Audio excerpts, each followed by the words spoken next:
Универзална сала во Прилеп, која што е под надлежност на јавното претпријатие АД за изградба и стопанисување со стамбени деловен простор. За краток период требало да премине во користење на компанијата Конфи Ангел, која што пак е главен спонзор на ракометниот клуб Прилеп.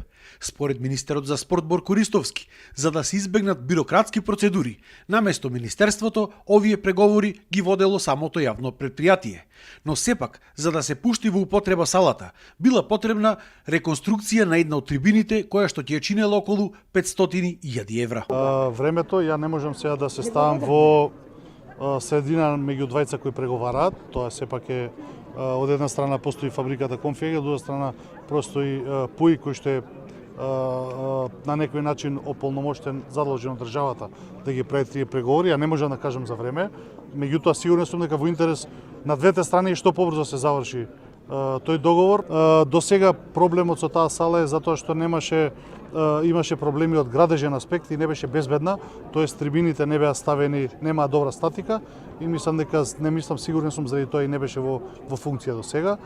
Мислам дека зафатот ќе чини околу 500.000 евра, кој што компанијата која што е заинтересирана е расположена да ги инвестира нормално за долгорочно располагање со салата. За сала Македонија, која што е во владение на јавното претпријатие за стопанисување со спортски објекти и која што ја издава под закуп, до крајот на годината се планирало да се раскине тој договор и после реконструкцијата истата да биде дадена на владение на општина Прилеп. Таа ќе биде раскинат договорот во најбрз може рок.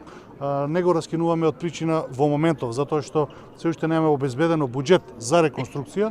Оној момент кога ќе обезбедиме буџет, мислам дека до крајот на годината ќе обезбедиме буџет, ќе го раскинеме договорот, ќе реконструираме и повторно ќе биде вратена на општина Прилеп на користење. Спортскиот комплекс пак Маркови кули. Министерството за спорт планирало истиот да го земе под свое владение, за да се најде инвеститор и истиот објект да биде издаден по принципот на јавно-приватно партнерство.